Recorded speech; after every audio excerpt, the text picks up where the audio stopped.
Graça e paz, igreja. Este é o momento da palavra e eu gostaria de compartilhar um texto com vocês da série de pregações na semana da Páscoa. Então, o tema de hoje é Jesus e a última ceia. Eu convido a você a abrir a sua Bíblia no Evangelho de Mateus, capítulo 26, do versículo 17 ao versículo 35. Mateus, capítulo 26, do versículo 17 ao 35. Diz assim a palavra do nosso Deus. E no primeiro dia da festa dos pães asmos, vieram os discípulos a Jesus e lhe perguntaram: onde queres que te façamos os preparativos para comeres a Páscoa?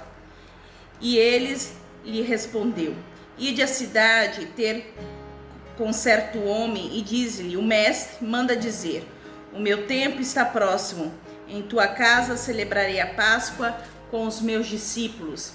E eles fizeram como Jesus lhe ordenara e prepararam a Páscoa. Versículo 20. E chegada a tarde, pôs-se ele à mesa com os 12 discípulos, e enquanto comia, declarou Jesus: em verdade vos digo que um dentre vós me trairá. E eles, muitíssimos entristecidos, começaram um por um a perguntar-lhe: porventura sou eu, Senhor? Versículo 23. E ele lhe respondeu: o que mete comigo a mão no prato, esse me trairá. O Filho do Homem vai, como está escrito ao seu respeito, mas ai daquele por intermédio de quem o Filho do Homem está sendo traído. Melhor lhe fora não haver nascido. Então Judas, que o traía, perguntou: acaso sou eu, mestre? E respondeu-lhe Jesus: tu o disseste. Versículo 26. E enquanto comiam, tomou Jesus um pão e, abençoando-o, partiu e o deu aos discípulos, dizendo: tomai e comei, isto é o meu corpo. E a seguir tomou um cálice e, tendo dado graças, o deu aos discípulos, dizendo: bebei deles todos, porque isto é o meu sangue, o sangue da nova aliança, derramado em favor de muitos para a remissão dos pecados. E digo-vos que desta hora em diante não beberei deste fruto da videira, até aquele dia em que hei de beber novo convosco no meio de meu Pai. E tendo cantado um hino, saíram o monte das oliveiras. Só até aí. Vamos orar. Senhor meu Deus, meu Pai, diante da tua presença, nós nos colocamos crendo, Senhor, que a tua presença se encontra, ó Pai, aonde está um filho teu, aonde está uma filha tua. Senhor, nós nos colocamos diante de ti e nós cremos que o teu Santo Espírito aqui está. Fala conosco, fala ao nosso coração através da tua palavra. Em teu nome nós pedimos, ó Senhor Jesus Cristo. Amém.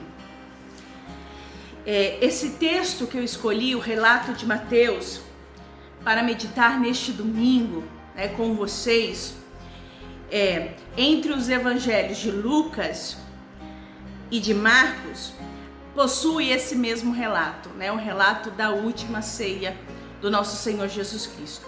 Somente o Evangelho de João não possui essa narrativa da ceia.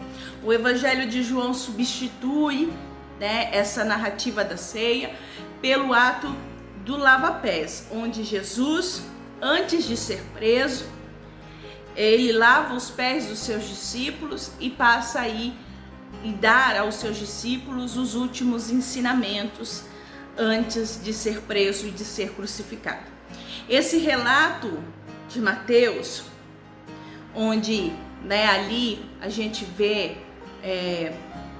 transcorrido aí o relato da ceia, eles têm o costume, por ser judeus, Jesus e seus discípulos, de se reunirem ali na festa, né, denominada Páscoa. É um período, não é somente um dia, é um período de Páscoa, onde Jesus e os seus discípulos, assim como toda a Judéia, como todos os judeus, celebram a libertação do povo de Israel do Egito.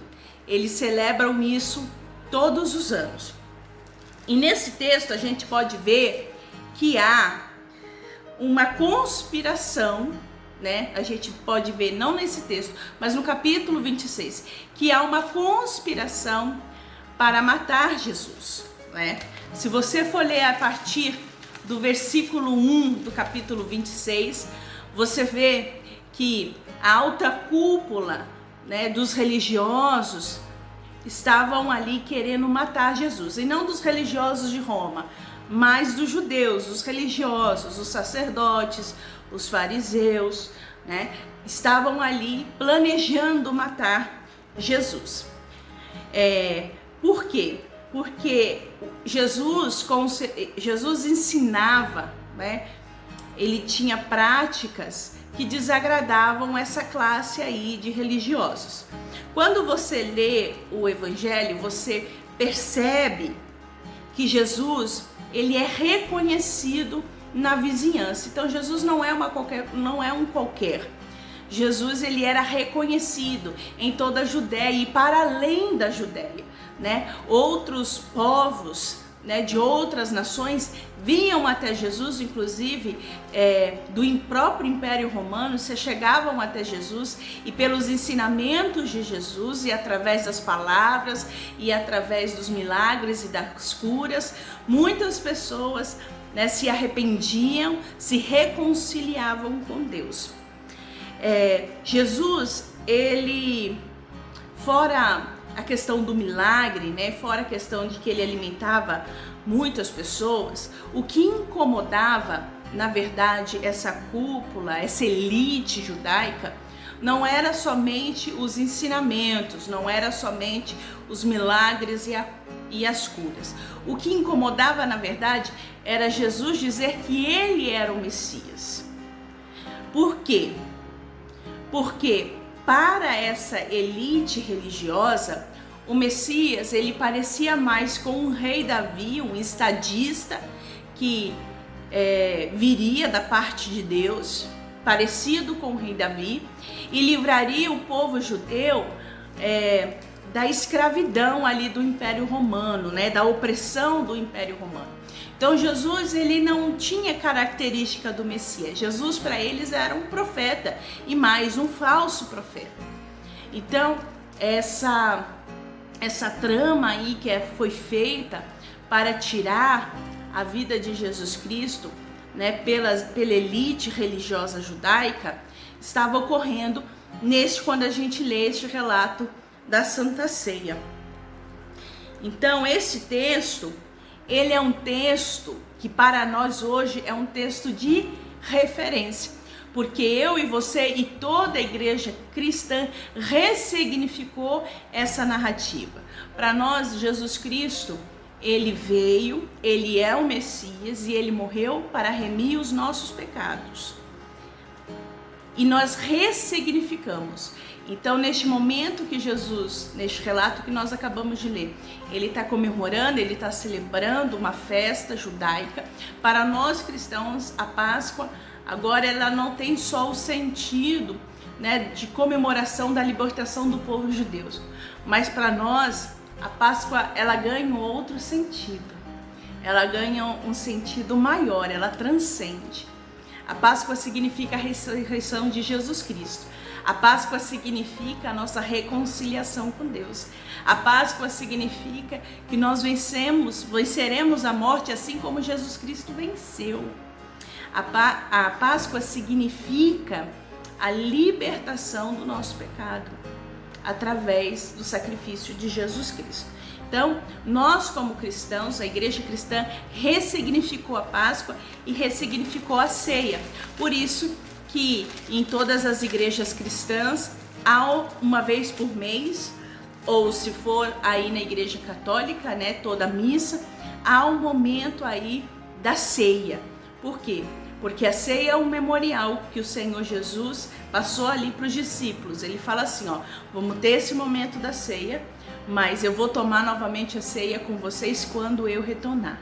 Então, por isso que este relato, né, sobre a ceia, a última ceia, ela é tão importante para nós cristãos e cristãs que estamos aí no período da Páscoa. E toda Páscoa a gente faz uma reflexão nesse texto, né? Toda Páscoa a gente lê, e eu acredito que na maioria das igrejas cristãs a gente lê esses relatos, né? Tanto da última ceia até a ressurreição. A gente faz leituras sobre esse texto. Por quê? Para trazer à memória a nossa tradição, da onde que a gente veio, o motivo da nossa fé, né? Da onde é que isso surge, né? Surge aqui dos relatos dos evangelhos. E neste domingo eu quero fazer 3 destaques. Eu gostaria que você abrisse o seu coração, que você permitisse que o Espírito Santo de Deus aí agisse em você. Eu gostaria que você permitisse que o Espírito Santo de Deus, que se encontra aí na sua casa, que se encontra aí contigo, que está dentro de você, que fala ao seu coração, que esse Espírito de poder abrisse agora a sua mente e abrisse o seu coração, para que você possa entender aquilo que o Senhor quer ministrar neste domingo. Deus tem coisas grandiosas para fazer, mas também só é possível que o Senhor faça quando a gente permite que o Senhor age em nós. Então abra o seu coração. Eu tenho certeza que as palavras que são ministradas, elas servem para nós, né, como ensinamento, mas também como uma palavra de poder, uma palavra que pode mudar o nosso comportamento, que pode mudar o nosso caráter, a fim de que eu e você sejamos mais parecidos com Cristo. Eu não sei se você sabe o motivo pelo qual nós recebemos aí o título de cristão e de cristã. É porque os cristãos da igreja primitiva, lá na cidade de Antioquia, viam, né, naqueles seguidores de Jesus Cristo a característica de Cristo. Então, se chama você de cristã, é porque você tem que parecer com Jesus Cristo. Se te chamam de cristão, é porque você deve se parecer com Jesus Cristo. E como eu me pareço com Cristo, pastora? Quando você abre a palavra de Deus e passa a ler a palavra de Deus. Se você quer aí começar a parecer com Cristo, comece lendo os evangelhos. Mas antes de ler, faça uma oração. Faça uma oração pedindo que o Espírito Santo venha abrir a sua mente e mudar, né, através da leitura da palavra, a sua vida, e tenho certeza que o Senhor fará. E o primeiro destaque que eu quero fazer sobre este texto, sobre o texto da ceia, da celebração da última ceia, é: traições fazem parte da nossa vida enquanto nós estamos aqui na terra. Então, a primeira coisa que você vê aqui relatado é sobre traição. Jesus, ele fala assim, Jesus, ele foi traído pelos seus discípulos. E quando eu falo a palavra discípulo, tem um relato na Bíblia, ali no Evangelho, que Jesus fala: não te chamo mais de servo, e sim de amigos. Então Jesus, ele estava celebrando ali a ceia, o momento da Páscoa, essa comemoração da festa judaica, com os seus amigos. Os judeus, eles fazem essa festa até hoje, mas a comemoração, a celebração é a saída do Egito. E essa celebração você faz em família. E geralmente quando chama-se outra família, né, os judeus chamam a família que é assim próxima, como se fosse de sangue, né? Então, a Páscoa, ela era celebrada, né, com os seus amigos, com a família, com quem que você tem como próximo. E isso é uma questão da traição. A traição, ela não vai ser feita pelas pessoas que não gostam de você. A traição, ela é feita pelaquela pessoa que você confia, que você tem como amigo, que você tem como amiga. Traição vem de quem a gente confia. É claro que aqui neste relato você vai ver, né, que aí no capítulo 26, que a elite religiosa estava contra Jesus, estava tramando para matar Jesus. Mas eles só obtiveram esse êxito porque houve um traidor. E não somente Judas que trai Jesus, mas também os discípulos, né? A gente vai perceber, principalmente na pregação da semana que vem, que todos ali fugiram. Então Jesus, ele foi traído.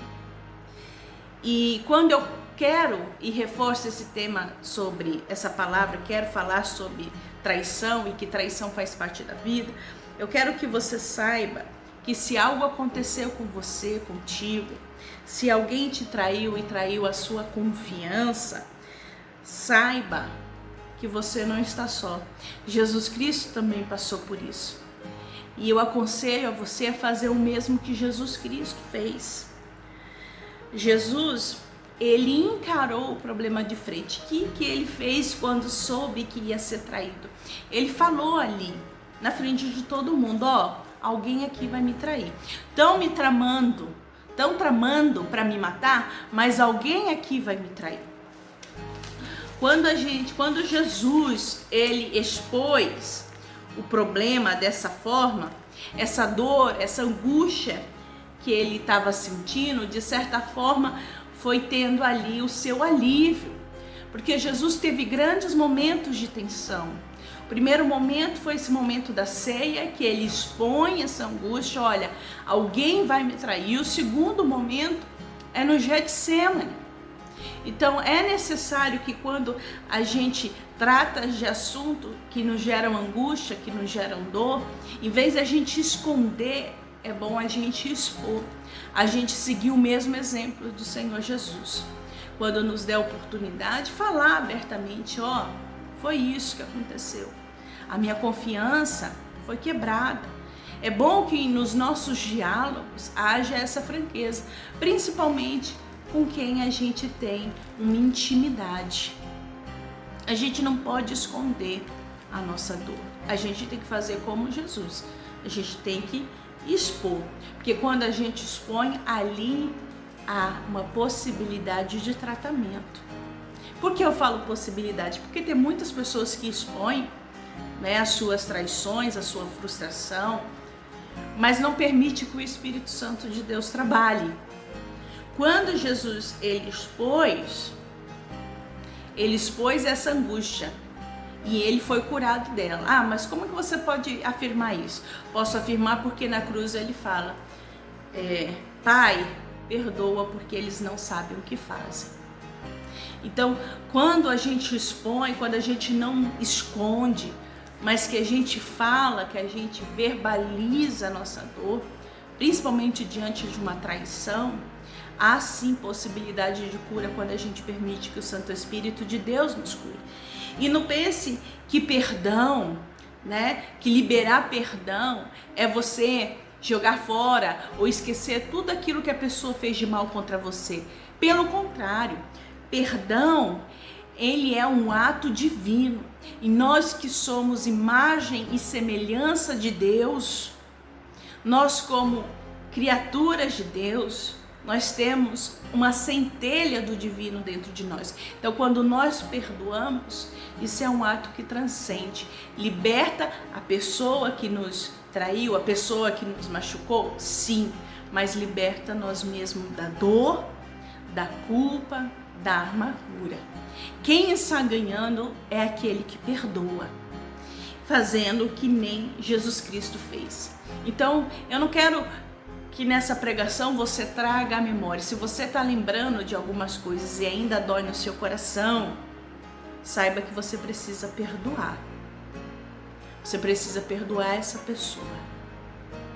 Você precisa seguir em frente com a sua vida, porque Deus tem algo maior para você.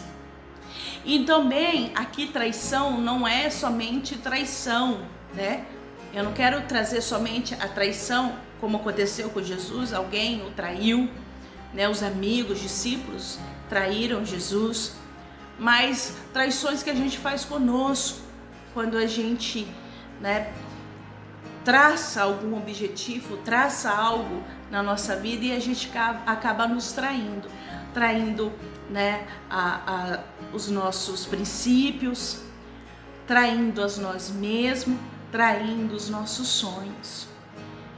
Se hoje você está cansado ou está cansada de trair a si mesmo, que você hoje pare com essa atitude, que você se perdoe e que você siga confiando em ti, em si mesmo, né?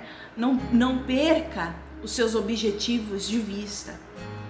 Jesus Cristo, ele tinha um propósito e ele cumpriu o propósito dele. E assim como Jesus, eu e você, nós temos um propósito. Então as traições fazem parte da vida, fazem, mas elas ocorrem para que eu e você aprendamos a perdoar, para que eu e você aprendamos a prosseguir, a ir em frente e a não desistir dos nossos sonhos e dos nossos objetivos. Tem algo aqui também, quando Jesus ele perdoa, né, ali na cruz aqueles que o traíram, Jesus ele cria, uma possibilidade de recomeço. Se Jesus não tivesse perdoado seus amigos, seus discípulos, como que ele ia passar adiante a missão da igreja? Então, quando a gente perdoa, Jesus ele não perdoou e cortou o relacionamento. Pelo contrário, né? Jesus perdoou e depois contou com os seus amigos para continuar a missão da igreja. Então, traições fazem parte da vida enquanto a gente está aqui na terra, faz. Mas ela nos ensina a perdoar. A segunda coisa que eu quero destacar nessa palavra é que para aquele que tem intimidade com Deus, nenhuma traição fica encoberta. O que eu acho interessante desse texto bíblico, aqui com Jesus e seus discípulos, é que Jesus, ele sabia que ia ser traído. Às vezes eu e você, nós ignoramos alguns sinais de traição, porque a gente não quer acreditar, né? Porque a gente tapa os nossos olhos e os nossos ouvidos. Mas para aquele e aquela que tem intimidade com Deus, nada fica encoberto. Para aquele e para aquela que tem uma vida de oração, nada fica encoberto. Se você for ver Jesus Cristo, se você for ler nos evangelhos, você vai ver que Jesus Cristo, durante ali as narrativas, ele sempre, durante um milagre ou outro, ele saía para orar, ele tinha intimidade. Então, quando a gente tem intimidade, o Senhor revela sim. Quando você tem intimidade com Deus, se algo vai acontecer lá no seu serviço, antes de acontecer, ele revela para você. Se você tem intimidade com Deus, quando tem algo para acontecer na sua casa, antes de acontecer, ele te incomoda para que você possa notar que algo estranho está acontecendo. Isso são sinais de intimidade. E eu tenho certeza de que você está entendendo o que eu estou falando, porque você tem intimidade com Deus. Então, se você tem intimidade com Deus, não perca essa intimidade. Não permite que a correria do dia a dia, que a ansiedade, que a angústia segue você ou tapa os seus ouvidos para que você não consiga discernir o que está acontecendo. Eu falo isso porque nós vamos passar aí por um período novamente de reclusão e a ansiedade bate mesmo na nossa porta, né? O medo aí do desemprego, da fome bate na nossa porta, mas o Senhor é aquele que está com você. Então saiba que o Senhor Jesus, ele sabia o que ia acontecer, porque ele tinha intimidade com Deus. E eu e você, como filhos e filhas do Senhor, se a gente tem intimidade com o nosso Pai, assim como o nosso irmão mais velho, a gente vai saber quando as coisas vão acontecer, por mais que sejam coisas ruins. O Senhor, ele compartilha conosco, porque ele compartilha com aquele e com aquela que é o seu amigo e a sua amiga. Deus também quer compartilhar tudo com você. E algo também que eu tenho aqui para falar é que pode ser que momentos de dificuldades ocorram, traições ocorram na sua vida. Mas se você tem intimidade com o Senhor, você vai passar por essas situações e você vai sair vitorioso, você vai sair vitoriosa de todas essas situações, porque Deus é contigo. Se o Senhor Jesus Cristo venceu, nós também vamos vencer. Se o Senhor Jesus Cristo venceu essa traição, você também vai vencer. Deus é contigo. O que você precisa fazer é o que o Senhor Jesus Cristo fez, perdoou. Na verdade, ele confrontou Jesus e depois houve perdão. Perdão antes mesmo dos discípulos se arrependerem. Jesus perdoou. Assim somos eu e você. A pessoa não precisa vir te pedir perdão. Já libera o perdão. Quando a pessoa vier conversar com você, já vai estar tudo esclarecido. Já vai ter se esquecido da situação. Você já vai ter sido liberta dessa dor. Então que você possa perdoar. Porque quando a gente perdoa, a gente se liberta da dor, da ansiedade. Deus tem algo novo para você. A terceira coisa que eu quero destacar é que Jesus precisou morrer e ressuscitar. A terceira coisa que eu quero destacar, é que Jesus Cristo precisou morrer e ressuscitar para que algo extraordinário acontecesse. Vou repetir, o terceiro destaque que eu quero dar nessa pregação. Jesus Cristo precisou de morrer e de ressuscitar para que algo extraordinário acontecesse. E esse algo extraordinário que aconteceu com a morte e a ressurreição de Jesus Cristo foi a nossa salvação. E quando eu falo nossa, eu não só falo da igreja, eu falo do mundo todo, de toda a humanidade. Toda a humanidade está debaixo da graça de Jesus Cristo. Porque Jesus Cristo, ele veio, cumpriu a missão dele e ele venceu. Algo extraordinário aconteceu.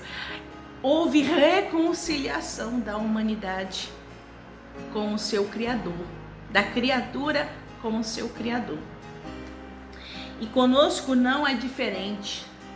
Há coisas que precisam morrer para que outras coisas venham ressurgir nas nossas vidas. Algo precisa morrer para que algo melhor venha ressurgir. Olha, Jesus Cristo, ele morreu, ele ressuscitou e ele ascendeu para junto do Pai, ou seja, ele voltou e ele fala assim, olha, eu estou indo, mas eu vou vir buscar vocês. Jesus falou assim, igreja, eu estou indo, mas olha que eu vou vir buscar vocês, né? É nós, igreja, Jesus Cristo, ele vai vir nos buscar. E a gente, assim como Jesus Cristo, a gente precisa morrer. E a gente precisa morrer para muita coisa. Uma das coisas que a gente precisa morrer é para alguns hábitos, é para algumas atitudes que a gente tem. A gente precisa morrer, né? Para pensamentos negativos, a gente precisa morrer para recordações dolorosas. Tem coisas que precisam morrer. Tem hábitos que precisam morrer. E não só hábitos ruins. Tem hábitos, tem períodos que precisa, quando eu falo morrer, precisa fechar esse ciclo, para que o novo ciclo, ele se abra na sua vida. E a gente fica resistente. A gente fica resistente a algo novo que Deus tem para nós, porque a gente quer aquilo que é antigo, aquilo que a gente conhece. A gente não quer, né, deixar para trás ou deixar morrer algo, porque a gente tem medo do novo que pode estar por vir. Mas assim como Jesus, Ele morreu e ele ressuscitou. Se a gente deixar morrer algumas coisas dentro de nós, algo de bom vai ressurgir. Algo novo e extraordinário Deus tem preparado para você. Então se permita, se coloque na presença de Deus.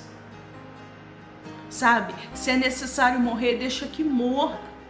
A palavra de Deus, ela é clara quando fala de uma semente. A semente, quando ela é enterrada na areia, ela precisa morrer para que a planta nasça. Assim sou eu e você. Nós precisamos morrer. Nós somos semente. A gente precisa morrer para que uma outra vida renasça. E não é literalmente, né? Literalmente, no caso, fisicamente. Não existe só morte física. Há vários outros tipos de morte.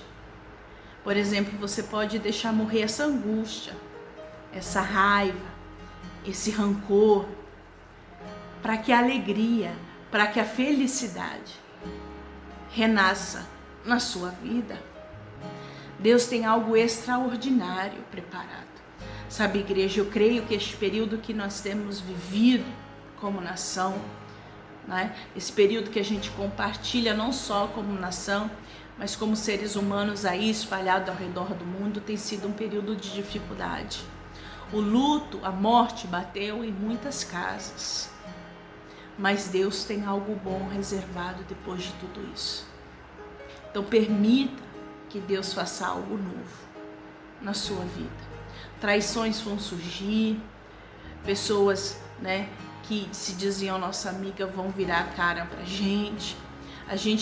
Gente do nosso próprio sangue, gente que a gente fez alianças, podem virar as costas para nós, mas Deus está conosco. E Deus sabe de todas as coisas. Jesus Cristo, ele tinha um propósito. E ele cumpriu esse propósito. Jesus Cristo, ele sabia o que exatamente ia acontecer e precisava que isso acontecesse. Precisava que Jesus fosse traído para que ele fosse para a cruz. Tudo isso precisava acontecer. Eu acredito que toda vez que o Senhor Jesus ele se retirava para orar, eu acredito que era nesse momento que Deus compartilhava. Olha, a próxima coisa que vai acontecer com você, Jesus, é isso. Quando a gente se retira para orar, o Senhor ele fala, olha, a próxima coisa que vai acontecer com você é isso. Então, o Senhor ele quer compartilhar algo novo, ele não quer nos deixar cega. Da mesmo modo que Jesus Cristo teve aí, enquanto esteve aqui na terra, teve um propósito e ele sabia passo a passo desse propósito. Tanto é que quando Jesus chega ali no Getsemane, ele fala, Senhor, eu não quero passar pela morte. E ele chora. Mas ele fala assim, que seja feita a sua vontade, não a minha. Assim, somos eu e você. Tem momentos que a gente não quer passar, como Jesus não quis passar. Mas que a vontade do Senhor seja feita. As traições vêm, mas vêm para que a gente seja fortalecido, para que a gente seja fortalecida no Senhor. Não para a gente morrer. É para a gente morrer para aquilo que algo de novo possa renascer. Então que você possa ficar com essa palavra. Espero que essa palavra tenha edificado a sua vida. Espero que essa palavra entre no seu coração e faça morada. Então, traições ocorrem, fazem parte da vida aqui na terra, sim. Mas da mesma forma que elas ocorrem, da mesma forma elas se vão quando a gente perdoa. Que da mesma forma que Jesus Cristo morreu e ressuscitou, a gente também precisa morrer para que algo novo venha à tona, né? Ressurja, revive em nós.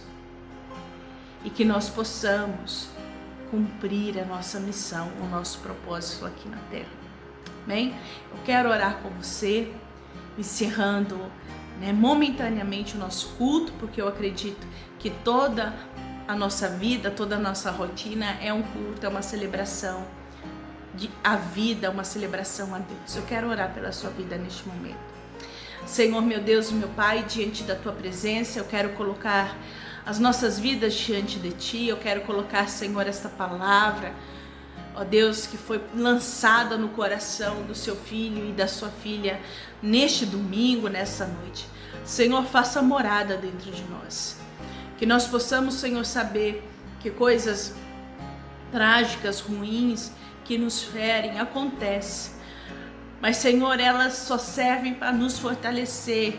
Elas servem, Senhor, para que a gente amadureça, para que a gente cresça como seres humanos. Senhor, que neste momento de pandemia que a gente vive, ó Deus, que muitas pessoas faleceram, outras pessoas estão morrendo espiritualmente, mentalmente. Senhor, venha trazer vida diante de tanta morte. Eu sei que é algo muito bom o Senhor ter reservado para nós. O Senhor ter reservado para nós como igreja, mas o Senhor ter reservado para nós como humanidade. O Senhor não é o Deus que fica preso em quatro paredes. O Senhor é o Deus que vai além da igreja. Então que o Senhor venha trazer consolo ao nosso coração. Que o Senhor venha trazer fé ao nosso coração e esperança para que a gente possa prosseguir. Senhor, dê uma semana abençoada para os seus filhos, para as suas filhas, aqueles e aquelas que precisam sair para trabalhar, que estão se arriscando. Que o Senhor acampe os seus anjos ao redor deste homem e desta mulher. Para aqueles que não precisam sair, que vão ficar dentro de casa, que o Senhor tira toda angústia, toda ansiedade, porque eles precisam saber que o Senhor tem cuidado deles. Senhor, estende a sua mão de poder e de bênção sobre nós.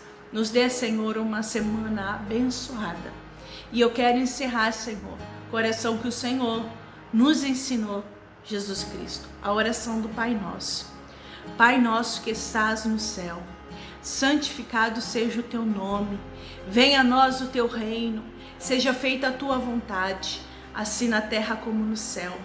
Pão nosso de cada dia nos dai hoje, perdoa as nossas dívidas, assim como nós perdoamos os nossos devedores, e não nos deixe cair em tentação, mas livra-nos do mal, pois teu é o reino, o poder e a glória para sempre. Amém. Recebamos a bênção, igreja. Que a graça e a paz do nosso Senhor Jesus Cristo, que o amor de Deus, o nosso Pai, que as consolações do Espírito Santo esteja sobre a sua vida e nela permaneça. Amém, igreja? Até o nosso próximo encontro.